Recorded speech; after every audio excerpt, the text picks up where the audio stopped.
मैं रजनीश कुमार सिंह, प्रवक्ता, अभिनव विद्यालय तेरही, आपका इस वर्चुअल क्लास में एक बार पुनः स्वागत करता हूं। और प्रसारण के क्रम में हम लोग आज मानव भूगोल के मूल सिद्धांत, जो कक्षा 12 की पाठ्य पुस्तक है, उसके अध्याय प्राथमिक क्रिया के तीसरे भाग को लेकर के आगे बढ़ेंगे। और जैसा कि मैंने पहले भी बताया है कि इस पाठ को हम लोग 3 भागों में पढ़ रहे हैं, जिसके 2 भागों का प्रसारण पूर्व में आप देख चुके हैं। आज इस पाठ के तीसरे और अंतिम प्रसारण को देखते हैं। आइए आगे बढ़ते हैं।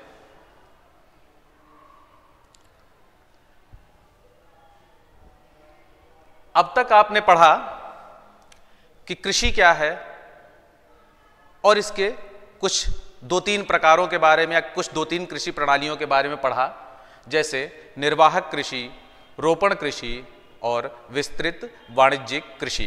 ये जो दूसरे भाग के प्रसारण में हमने देखा था। अब आइए शेष बची हुई कृषि प्रणालियों का अध्ययन हम इस अंतिम प्रसारण वाले भाग में करते हैं। तो आइए आगे इसको बढ़ाते हैं।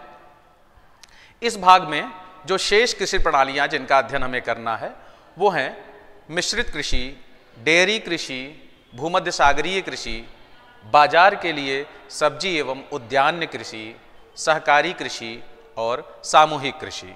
तो एक एक करके इनकी विशेषताओं के बारे में हम पढ़ते हैं। तो आप देखिए, मिश्रित कृषि। बच्चों, मिश्रित कृषि को मिश्रित इसलिए कहते हैं क्योंकि इस प्रकार की कृषि में जितना महत्व फसल उत्पादन को दिया जाता है, उतना ही महत्व यहाँ पे पशुपालन को भी दिया जाता है। यानी फसल उत्पादन और पशुपालन दोनों समान रूप से महत्वपूर्ण उद्यम हैं। इसीलिए इसको मिश्रित कृषि कहते हैं। यह कृषि विश्व के अत्यधिक विकसित हिस्सों में, यानी विकसित दुनिया में की जाती है। जैसे उत्तरी पश्चिमी यूरोप, आप देख सकते हैं, ये उत्तरी पश्चिमी यूरोप, उत्तरी अमेरिका का पूर्वी भाग, यूरेशिया के कुछ भाग और दक्षिणी महाद्वीप के समशीतोष्ण क्षेत्रों में यह प्रकार की खेती की जाती है। तो यह तो क्षेत्र हो गया। हमने बताया मिश्रित कृषि क्या है और किन किन हिस्सों में यह की जाती है। आगे आइए। तो चूंकि इस प्रकार की खेती में फसल उत्पादन और पशुपालन दोनों को महत्व दिया जाता है, इसलिए जो फसलें होती हैं वो पशुओं के पालने के लिए जो जरूरी होती हैं उसका रूप ले लेती हैं। तो पशुओं के लिए चारे की आवश्यकता होती है। तो इस प्रकार की खेती में खाद्यान्न फसलों के साथ साथ चारे की फसलों का भी उत्पादन महत्वपूर्ण स्थान रखता है। दूसरी चीज, इस प्रकार की कृषि में वैज्ञानिक विधियों का बहुतायत प्रयोग होता है। कृषि यंत्रों का, विकसित कृषि यंत्रों का प्रयोग किया जाता है। इमारतें होती हैं, गोदाम होते हैं जहाँ पे चारे रखे जाते हैं या मशीनें रखी जाती हैं। रासायनिक खादों का भी प्रयोग किया जाता है, हरी खादों का भी प्रयोग किया जाता है। और इस प्रकार इस गहनता पूर्वक जो खेती की जाती है, जिसमें दोनों ही लाभों से, यानी कृषि के दोनों लाभ, यानी फसल उत्पादन और पशुपालन दोनों से प्राप्त होने वाले लाभों पर ध्यान दिया जाता है। इसीलिए इस प्रकार की खेती को आप मिश्रित खेती कहते हैं। आप देख सकते हैं कि यहाँ पे पशुओं को भी पाला जा रहा है और ऐसे चारे वाली फसल लगी हुई है जो पशुपालन के लिए उपयोगी है। आगे आइए। तो यहां पे खेतों का आकार मध्यम होता है, यानी खेत बहुत बड़े भी नहीं होते हैं, बहुत छोटे भी नहीं होते हैं। खेत मध्यम आकार के होते हैं और चारों के अलावा उगाई जाने वाली फसलें जो हैं वो हैं गेहूं, जौ, राई, जई, मक्का और कुछ कंदमूल यानी जड़ें भी उगाई जाती हैं। तो चारे के साथ साथ ये कुछ प्रमुख अन्न भी हो गए, जैसे गेहूं, जौ, राई, जई और मक्का। इसके अलावा कुछ जड़ें। शस्यावर्तन यानी फसलों में हेर फेर। शस्य का मतलब होता है फसल। तो फसलों में हेर फेर किया जाता है यानी शस्यावर्तन किया जाता है। और अंतः फसली कृषि, अंतः फसली कृषि का मतलब एक फसल के भीतर दूसरी फसल को यानी 2 फसलें साथ साथ ले लेना या कभी कभी 3 फसलें साथ साथ एक ही खेत में एक ही समय में सिर्फ एक प्रजाति की फसल न लेकर के एक से अधिक प्रजातियों की फसल ले लेना ही अंतः फसली कृषि होती है। तो यहाँ पे शस्यावर्तन भी देखा जाता है और अंतः फसली कृषि भी देखी जाती है। आगे आइए, कृषि का जो अन्य प्रचलित प्रारूप है या कृषि की अन्य प्रचलित प्रणाली जो है डेयरी कृषि। डेयरी शब्द से आप भली भांति परिचित हैं, आप अपने दैनंदिन जीवन में डेयरी शब्द का खूब प्रयोग करते हैं और डेयरी से इतना तो आपको सामान्य ज्ञान से बोध है ही कि डेयरी का तात्पर्य दूध और दूध से बने हुए उत्पादों से होता है। तो इस प्रकार जो आपका सामान्य ज्ञान है या सामान्य बोध है वो बिल्कुल सही है। डेयरी कृषि में भी हम दुग्ध उत्पादन और दुग्ध से संबंधित वस्तुओं का उत्पादन प्रमुखता से देखते हैं। इसके जो डेयरी कृषि है इसके 3 प्रमुख क्षेत्र हैं दुनिया में, जैसे उत्तर पश्चिमी यूरोप यानी जो यूरोप का पश्चिमी हिस्सा है, उत्तरी पश्चिमी खास तौर पे, कनाडा और न्यूजीलैंड, दक्षिणी पूर्वी ऑस्ट्रेलिया और तस्मानिया। तो ये जो डेयरी कृषि है खास तौर पे नगरीय क्षेत्रों और औद्योगिक केंद्रों के समीप की जाती है। इसकी क्या वजह हो सकती है? क्योंकि आपको पता है कि डेयरी उत्पाद यानी दूध और उससे बने हुए उत्पाद जल्दी ही नष्ट हो जाते हैं और इनकी मांग जहां होती है वहां तक इनको शीघ्रता से ताजा रूप में ही इनको पहुंचाया जाना उचित होता है। तो चूंकि नगरीय और औद्योगिक केंद्रों के पास में जनसंख्या ज़्यादा निवासित होती है, अतः इन उत्पादों की यानी डेयरी उत्पादों की वहां मांग बनी रहती है। इसलिए इस प्रकार के डेयरी कृषि का विकास बहुधा नगरीय केंद्रों और औद्योगिक केंद्रों के समीप ही होता है। आगे आइए, आप एक मानचित्र देखेंगे। इस मानचित्र में आप देख सकते हैं डेयरी कृषि के प्रमुख क्षेत्रों को, जैसा अभी हमने बताया 3 हिस्सों में की जाती है। उत्तरी पश्चिमी यूरोप, आप देख सकते हैं कनाडा और उत्तरी अमेरिका का पूर्वी हिस्सा, कनाडा और यूएसए का हिस्सा, और इधर अब दक्षिणी महाद्वीपों में आप देख सकते हैं ऑस्ट्रेलिया और न्यूजीलैंड। तो ये आपके डेयरी कृषि के प्रमुख क्षेत्र हैं। मैंने पिछले प्रसारणों में भी बताया है कि आप अपने उत्तर को या अपनी लेखनी को पुष्ट करने के लिए भूगोल में मानचित्रों का यथासंभव प्रयोग करें। तो मानचित्र को ध्यान में रखिएगा। आगे आइए, बढ़ते हैं। यह दुधारू पशुओं के पोषण का सर्वाधिक उन्नत और दक्ष प्रकार है और यहाँ पे पशुओं के स्वास्थ्य यानी वो स्वस्थ बने रहें इसलिए दवाइयों का समय समय पे ख्याल रखा जाता है, उनके स्वास्थ्य का ध्यान रखा जाता है, उनके प्रजनन का ध्यान रखा जाता है कि बच्चे स्वस्थ हों, अच्छे वैरायटी के हों, अच्छी प्रजाति के हों, अच्छी नस्ल के हों, और उनकी चिकित्सा पर बहुत ध्यान दिया जाता है। यानी पशु एक संपत्ति होता है जिसकी कायदे से देखभाल की जाती है। और चूंकि यह पूरे वर्ष चलने वाली क्रिया है, दूध और डेयरी क्रियाएं पूरे वर्ष चलती हैं, इसलिए यहाँ कोई अंतराल नहीं होता है।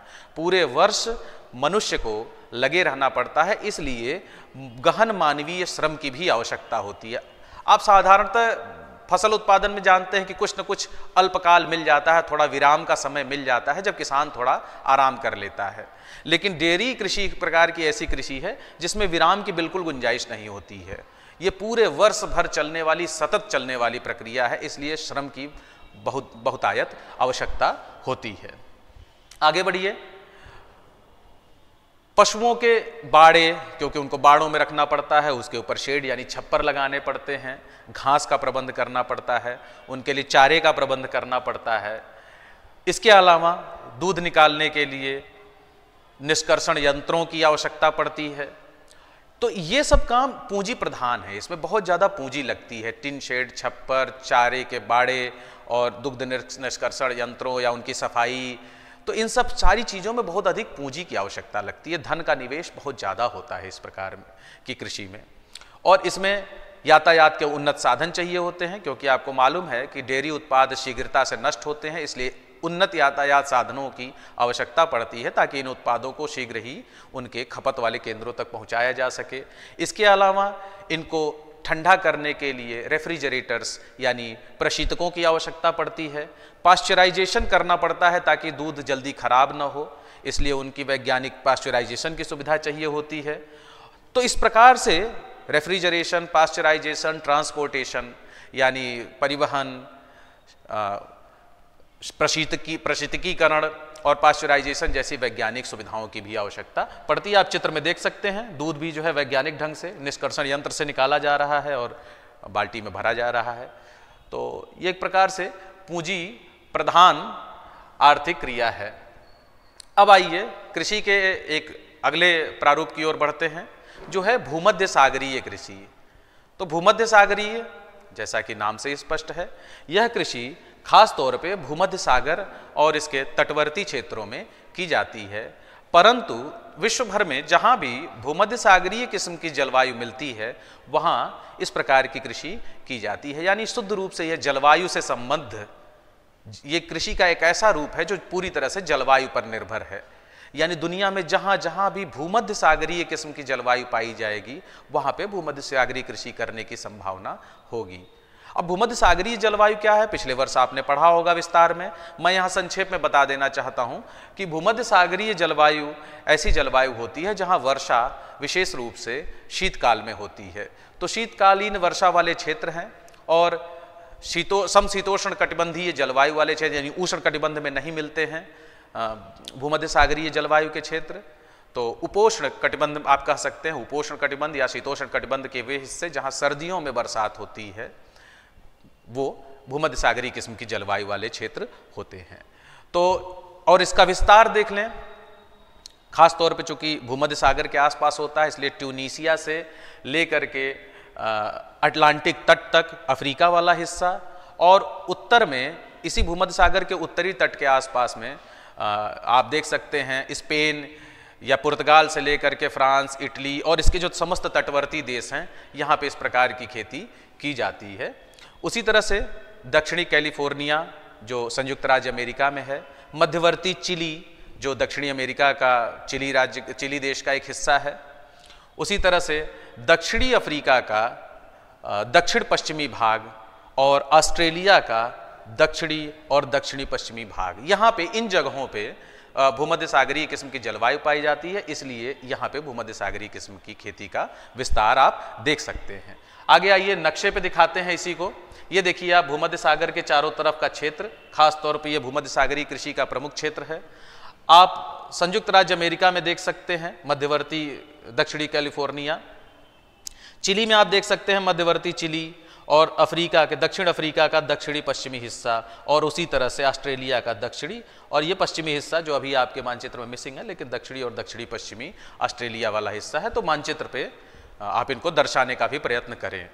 आगे आइए भूमध्य सागरीय कृषि की अन्य विशेषताओं को देखें तो भूमध्य सागरीय कृषि में प्रमुखता से खट्टे फलों की, यानी साइट्रस फ्रूट्स जो स्वभाव में या स्वाद में खट्टे किस्म के होते हैं और भले ही पकने के बाद मिठास आ जाए, तो इस प्रजाति के जितने भी साइट्रस फ्रूट्स होते हैं यानी खट्टे फल होते हैं उनकी खेती यहाँ ज़्यादा की जाती है। इसके अलावा अंगूर की खेती इस प्रकार की कृषि की एक प्रमुख विशेषता है। अब अंगूरों की खेती इस भूमध्य सागरीय जलवायु में प्रमुखता से की जाती है, और जो अच्छी किस्म का अंगूर होता है उससे मदिरा बना ली जाती है यानी शराब, और जो थोड़े से निम्न गुणवत्ता के अंगूर होते हैं उनसे मुनक्का या किशमिश बना लिया जाता है। तो अंगूरों की खेती इस प्रकार की खेती में भूमध्य सागरीय कृषि की एक प्रमुख विशेषता है। आप देख सकते हैं अंगूर का एक झाड़ है। आगे आइए बढ़ते हैं। खट्टे फलों का जैसा मैंने बता दिया, आप देख सकते हैं ये भूमध्य सागरीय किस्म के बागान हैं। इसके अलावा अंजीर फल है और जैतून जिससे तेल प्राप्त किया जाता है, खाद्य तेल भी होता है और अलग अलग किस्म का जैतून के तेल का अलग अलग रूपों में प्रयोग किया जाता है। अंजीर एक अच्छा खाद्य फल है। तो इस प्रकार की खेती में अंजीर और जैतून का भी उत्पादन किया जाता है। नगरीय क्षेत्रों के पास में, जहाँ पे नगर ज़्यादा हैं, उन क्षेत्रों के पास में यहाँ पे फलों और सब्जियों का उत्पादन किया जाता है। तो फलों और सब्जियों का उत्पादन यहाँ प्रमुखतया किया जाता है इस प्रकार की भूमध्य सागरीय कृषि में। आइए कृषि का जो अन्य प्रचलित रूप है वो है बाजार के लिए सब्जी एवं उद्यान कृषि। तो शब्द से ही स्पष्ट है, इस प्रकार की खेती का जो प्रारूप है वो बाजार की जरूरतों को ध्यान में रखते हुए विकसित हुआ है। तो बाजार में हमारी अक्सर प्रतिदिन की जरूरत होती है सब्जियों की, तो इस प्रकार की खेती में सब्जियों का उपयोग किया जाता है, उत्पादन बढ़ाने का प्रयास किया जाता है। इसके अलावा बाजार की ज़रूरत होती है फूलों की, तो उद्यान इस प्रकार की सब्जियों, फूलों और फलों की खेती इस प्रकार की खेती में की जाती है, खास तौर पे बाजार की या नगरीय केंद्रों की ज़रूरतों को ध्यान में रखते हुए। तो आप देख सकते हैं यहाँ इस प्रकार उगाया जाता है। खेतों के आकार यहाँ छोटे होते हैं, छोटे छोटे खेत होते हैं, चूँकि नगरीय केंद्रों के पास में ये की जाती है इसलिए खेतों का आकार छोटा होता है। और ये जो छोटे छोटे खेत होते हैं ये परिवहन के तीव्र साधनों द्वारा और यातायात के उन्नत साधनों द्वारा ये अपने बाजार केंद्रों से जुड़े होते हैं, यानी समय नहीं लगता है। सब्जियां आप जानते हैं जल्दी ही नष्ट हो जाती हैं, समाप्त हो जाती हैं, इसलिए ये अपने नगरीय केंद्रों से तीव्र व्यापारिक साधनों के माध्यम से जुड़े होते हैं। श्रम का गहनता से प्रयोग किया जाता है और पूंजी का अत्यधिक प्रयोग किया जाता है। सिंचाई, उर्वरक, उन्नत बीज, कीटनाशक तथा हरित गृह, ग्रीन हाउस जिनसे आप परिचित हैं, तो हरित गृहों का भी प्रयोग किया जाता है। कुल मिला जुला करके बाजार की ज़रूरतों के हिसाब से, यानी जो नगरीय केंद्र होते हैं उनकी ज़रूरतों के हिसाब से हर चीज़ का प्रबंध किया जाता है, इसलिए ये पूंजी प्रधान कृषि प्रणाली है। इसका विकास या इस प्रकार की खेती उत्तरी पश्चिमी यूरोप, यूएसए यानी संयुक्त राज्य अमेरिका के उत्तरी पूर्वी भाग और भूमध्य सागर के घने बसे नगरीय केंद्रों के समीप इस प्रकार की खेती की जाती है। तो कुल मिला जुला करके पश्चिमी यूरोप का हिस्सा इस प्रकार की खेती में संलग्न है, संयुक्त राज्य अमेरिका का उत्तरी पूर्वी हिस्सा और भूमध्य सागरीय जलवायु के उन केंद्रों में जहां नगर आसपास हैं और उनकी जहां सब्जियों और फलों और पुष्पों की ज़रूरत है, इस प्रकार की खेती की जाती है। आगे आइए, इसमें और थोड़ा पढ़ते हैं। पश्चिमी यूरोप के एवं उत्तरी अमेरिका के औद्योगिक केंद्रों के समीप ये खेती कारखाना कृषि का रूप ले लेती है, यानी कारखाना, फल उगाए जाते हैं, सब्जियां उगाए जाते हैं या पुष्प उगाए जाते हैं। इसके अलावा पशुओं को भी इन नगरीय केंद्रों की ज़रूरतों के हिसाब से कारखानों में बड़ा किया जाता है। पशु सामान्यतः आप जानते हैं कि खेतों में बड़े होते हैं, चारे की फसलों पे बड़े होते हैं, लेकिन यहाँ पे उनका पशुओं का पालन भी कारखाना पद्धति पे किया जाता है, यानी उनको बना बनाया रेडीमेड तैयार भोजन दिया जाता है जो पहले से ही तैयार होता है। उनको चरने के लिए नहीं छोड़ा जाता है, वो नियंत्रित परिस्थितियों में रखते हैं। तो आप इसका बहुत अच्छा उदाहरण देख सकते हैं। आपके घर के आसपास अगर कोई पोल्ट्री फार्म होगा तो वह एक प्रकार का कारखाना ही है, जहाँ पे चूजों को या कुक्कुट को या मुर्गियों को विकसित किया जा रहा है। उनको पहले से ही बना बनाया भोजन दिया जा रहा है, जो आप जानते हैं बोरों में आता है चारे के रूप में। तो उसी प्रकार यूएसए और उत्तरी पश्चिमी यूरोप के इन हिस्सों में यहाँ जो पशुओं को कारखाना खेती के रूप में भी विकसित किया जाता है और इससे नगरीय केंद्रों की खाद्य जरूरतों को पूरा किया जाता है। शिकागो है, जानते हैं आप, दुनिया का सबसे बड़ा बूचड़ खाना है, वहाँ इस प्रकार की कारखाना खेती बहुत प्रचलित है। और यहाँ पे जो कारखानों में, जो इस प्रकार के कारखानों में पशु पाले जाते हैं, उनमें सूअर है, मुर्गी है और गाय बैल यानी कैटल्स, इनको भी पाला जाता है और इनको जो है काटा जाता है समय आने पर खाद्य जरूरतों को पूरा करने के लिए। आगे बढ़ते हैं। इस प्रकार की खेती में पुष्प उत्पादन भी किया जाता है, जैसा मैंने बताया था। नीदरलैंड जो उत्तरी पश्चिमी यूरोप का एक प्रमुख देश है, तो नीदरलैंड में पुष्प उत्पादन, खास तौर पे वहाँ ट्यूलिप प्रजाति है, पुष्प की एक प्रजाति है ट्यूलिप। तो ट्यूलिप का उत्पादन बहुत बड़े स्तर पे किया जाता है और लगभग पूरे यूरोप को इस ट्यूलिप पुष्प का निर्यात भी किया जाता है। और जहाँ पे सिर्फ सब्जियों का उत्पादन किया जाता है जिन नगरीय केंद्रों के पास में, वहाँ इसको ट्रक फार्मिंग नाम दिया जाता है। ट्रक शब्द से आप परिचित हैं, एक वाहन होता है जिसमें आप सामान ढोते हैं। तो ट्रक फार्मिंग इसका नाम इस वजह से आया है क्योंकि वो उतनी ही दूर तक, नगरीय केंद्र से उतनी ही दूर तक सब्जियों का उत्पादन करने का प्रयास करते हैं कृषक, जहां पे रात में ट्रकों पे लोड करके और सुबह होते होते नगरीय केंद्रों तक पहुंच जाएं। यानी इतनी ही दूरी रखते हैं खेतों की और नगरीय केंद्रों की, जहां पे एक ट्रक रात भर में दूरी तय कर सके। तो इसी से इसका नाम आया है ट्रक फार्मिंग। आप एक ट्रक देख रहे हैं जो सब्जियों को इस पे लोड किया जाएगा और ये ट्रक चलेगा और रात भर में इसका नगरीय केंद्र उतनी ही दूरी पे अधिकतम हो सकता है जितना ये रात भर में चल करके उसको पकड़ ले, उस स्थान तक पहुंच जाए, उस नगरी केंद्र तक। तो इसलिए इसका नाम ट्रक फार्मिंग भी रखा गया है। आगे आइए, अब कृषि का एक अन्य प्रचलित रूप है जो है सहकारी कृषि। सहकारी कृषि कृषि का ऐसा रूप है जिसमें कृषक अपने अपने खेतों को बनाए रखते हैं, परंतु अपनी जरूरतों को पूरा करने के लिए सहकारिता का भी लाभ उठाना चाहते हैं। यानी ध्यान दीजिएगा, खेत अपना बना रहेगा, लेकिन खेती में जो प्रयोग होने वाली आगतें हैं उनको पूरा करने के लिए प्रयास जो है वो सामूहिक होगा। इसके लिए कृषक अपनी सहकारी संस्थाएं बना लेते हैं आपसी संगठन से, और यह सहकारी संस्थाएं क्या करती हैं, खेती में प्रयुक्त होने वाली विभिन्न किस्म की जो आगतें हैं, जैसे बीज है, खाद है, सिंचाई है, तो इस तरीके की जितनी भी आगतें हैं इनका प्रबंध वो सहकारी संस्थाएं करती हैं। सारे किसान उससे लाभान्वित होते हैं। कृषि से जुड़े हुए उपकरणों का भी प्रबंध करती हैं ये सहकारी संस्थाएं, और जो फसल तैयार हो जाती है उसको बेचने के लिए विपणन की व्यवस्था भी, उसका मूल्य तय करने का प्रबंध भी ये सहकारी संस्थाएं करती हैं। और इस प्रकार जो यानी आगतों का प्रबंध सहकारी संस्थाएं करती हैं, कृषि जो है कृषक करते हैं, और जो लाभ जो है सब लोग सामूहिक रूप से उसका लेते हैं।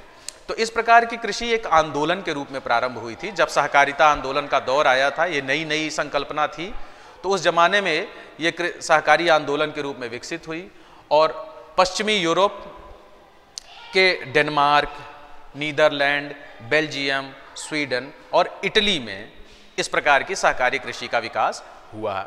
और जो सहकारी कृषि का डेनमार्क मॉडल है यह तो खासा सफल भी रहा है, और डेनमार्क को जो है एक उदाहरण के रूप में, सहकारी कृषि के एक उत्कृष्ट उदाहरण के रूप में देखा भी जाता है। तो आगे बढ़ते हैं। इस प्रकार की कृषि में हमने जैसा अभी बताया, कृषक अपने व्यक्तिगत फार्मों को बनाए रखते हैं और स्वेच्छा से सहकारिता के लाभ प्राप्त करने की कोशिश करते हैं। आपको स्लाइड में सारी चीजें लिखी हुई हैं जिनको हमने पहले बता दिया है कि उपकरणों की आपूर्ति, उत्पादों को उचित मूल्य पर बेचने की व्यवस्था, और सस्ती दरों पर प्रसंस्करण है, प्रोसेसिंग, यानी जैसे फल है तो फल को कैसे जूस में बदला जाए, ये प्रसंस्करण है। आटा है, आटे को कैसे ब्रेड में बदला जाए, ये प्रसंस्करण है। तो प्रसंस्करण की व्यवस्था भी ये सहकारी संस्थाएं करती हैं। अब कृषि का जो अंतिम प्रारूप है वो है सामूहिक कृषि। इस पे हम लोग चर्चा कर लेते हैं। तो यहां पे सामूहिक कृषि में भी सामूहिकता का लाभ लिया जाता है, लेकिन सहकारी कृषि से ये अलग होती है। सहकारी कृषि में खेतों का व्यक्तिगत स्वामित्व तो बना रहता है, लेकिन सामूहिक कृषि में खेतों को भी एक बना दिया जाता है, यानी छोटे छोटे खेतों को एकीकृत करके बड़े बड़े फार्म्स का रूप दे दिया जाता है, यानी खेतों का आकार यहाँ पे बड़ा हो जाता है। और इस प्रकार का जो मॉडल था खेती का, सामूहिक कृषि का यह मॉडल खास तौर पे समाजवादी क्रांति के बाद, सोवियत संघ के गठन के बाद सोवियत रूस में इस प्रकार की खेती का प्रारंभ किया गया। और वहाँ पे ये विचार था उसके पीछे कि खेतों का बड़ा आकार होगा तो बड़े स्तर के खेतों पर वैज्ञानिक विधियों का प्रयोग करते हुए, आधुनिक यंत्रों का प्रयोग करते हुए खेती से अधिकतम लाभ प्राप्त किया जा सकेगा। तो बड़े खेतों के लाभ प्राप्त करने के लिए वहाँ पे किसानों के छोटे छोटे खेतों को अधिग्रहित करके उनको बड़े बड़े फार्म्स में तब्दील कर दिया गया। और इसके पहले भी वहाँ सोवियत संघ बनने के पहले भी रूस में यह एक सामान्य परिपाटी रही है कि वहाँ पे कृषक जो है बड़े बड़े अपने खेतों को स्वेच्छा से पहले भी एक करके इसके पहले खेती करते रहे। तो यानी उनकी एक सामान्य सांस्कृतिक परंपरा भी रही है, बड़े बड़े खेतों में अपने खेतों को मिला करके और एक साथ खेती करने की एक परंपरा रही है। तो जो प्राचीन परंपरा थी जिसके तहत बड़े बड़े खेत थे स्थापित, उनको सोभ खोज कहा जाता था। सरकार ने जिन खेतों को, सोवियत सरकार ने जिन खेतों को अधिग्रहित करके बड़े बड़े फार्म्स का रूप दिया, उनको कोल खोज कहा गया। तो कोल खोज और सोव खोज, ये दोनों बड़े बड़े फार्म्स थे जो सामूहिक फार्म थे। आइए इस प्रकार की कृषि में सभी प्रकार की आगतों जैसे भूमि, श्रम, पशुधन का सामूहिक प्रयोग किसान करते हैं, लेकिन थोड़ा बहुत जमीन का थोड़ा बहुत टुकड़ा कभी कभी वो अपनी छोटी मोटी जरूरतों के लिए बचा भी लेते हैं। आप देख सकते हैं बड़े बड़े फार्म्स हैं जिन पे एक साथ कई हार्वेस्टर लगे हुए हैं, तो आप अंदाजा लगा सकते हैं कि यह सामूहिक कृषि या कृषि का यह कितना ही विस्तृत रूप है। आगे बढ़ते हैं। सामूहिक कृषि के बाद इस प्रकार की कृषि में चूंकि समाजवाद की मूल संकल्पना ही है कि उत्पादन के समस्त साधनों पर समाज का स्वामित्व होता है, समाजवादी व्यवस्था व्यक्तिगत स्वामित्व को इजाजत नहीं देती है, इसलिए इस प्रकार की खेती में माना जाता है कि खेतों पर पूरे समाज का स्वामित्व है और सामूहिक रूप से श्रम करते हैं सारे कृषक मिलकर के, और इस प्रकार जो लाभ होता है उसके लाभों का बंटवारा भी सबको उनके द्वारा किए गए श्रमदान के अनुपात में मिल जाता है, यानी क्षमता भर श्रम और आवश्यकता भर लाभ। इस नियत से या इस संकल्पना के साथ यह कृषि आगे बढ़ती है। तो आगे आइए देखते हैं। तो कृषि के कुछ हमें लग रहा है प्रचलित प्रकारों के बारे में हम लोगों ने चर्चा कर ली है। तो अब हम लोग आ जाते हैं गृह कार्य की तरफ। तो गृह कार्य में आप देखिए कुछ आपके सामने बहुविकल्पीय प्रश्न है, मैं इनको एक बार पढ़ देता हूं, हो सकता है स्लाइड में आप नहीं पढ़ पा रहे हो। तो देखिए पहला प्रश्न है, निम्न में से किस क्षेत्र में भूमध्य सागरीय कृषि की जाती है? 4 विकल्प हैं, दक्षिणी कैलिफोर्निया, मध्यवर्ती चिली, दक्षिण अफ्रीका का दक्षिणी पश्चिमी भाग या उपर्युक्त सभी। तो आपको एक उत्तर इनमें से चुनना होगा। कोल खोज क्या है? एक सहकारी फार्म, एक डेयरी फार्म, अंगूर का बगीचा या कहवा फार्म। तो इनमें से एक विकल्प है जो सही उत्तर होगा। निम्न में से किस देश में सहकारी कृषि का सफल परीक्षण किया गया है? आपके सामने विकल्प हैं, रूस, डेनमार्क, भारत और नीदरलैंड। तो इन्हीं में से एक विकल्प सही है, मेरे लेक्चर में मिला होगा या आपकी पुस्तक में, अगर लेक्चर का कोई हिस्सा आपने मिस कर दिया हो तो आप पुस्तक में इस प्रश्न का उत्तर, सारे प्रश्नों का उत्तर आपको मिल जाएगा। किस प्रकार की कृषि में खट्टे रसदार फलों की कृषि की जाती है? बाजारी सब्जी कृषि, भूमध्य सागरीय कृषि, रोपण कृषि और सहकारी कृषि। तो इनमें से ही एक विकल्प होगा। अब आइए लघु उत्तरीय प्रश्न कुछ आपके सामने हैं। बाजारी सब्जी कृषि नगरीय क्षेत्रों के समीप ही क्यों की जाती है? विस्तृत पैमाने पर डेयरी कृषि का विकास यातायात साधनों एवं प्रौद्योगिकी के विकास के बाद ही क्यों संभव हो सका है, ये बताइए। सहकारी कृषि किस प्रकार के कृषकों के लिए लाभप्रद हो सकती है, यह भी बताइए। ट्रक फार्मिंग से आप क्या समझते हैं, या मिश्रित खेती क्या होती है? और कुछ जो है दीर्घ उत्तरीय प्रश्न 2 हैं आपके सामने स्लाइड में कि सामूहिक कृषि की संकल्पना को स्पष्ट करिए और बताइए कि विश्व के किन हिस्सों में यह कृषि की जाती है। उसी तरह से डेयरी कृषि के संदर्भ में बताइए कि क्यों यह एक पूंजी प्रधान कृषि है और इसके प्रमुख क्षेत्रों को भी दर्शाइए। तो इस प्रकार मुझे उम्मीद है कि आपको यह प्रसारण बोधगम्य हुआ होगा। बहुत बहुत धन्यवाद।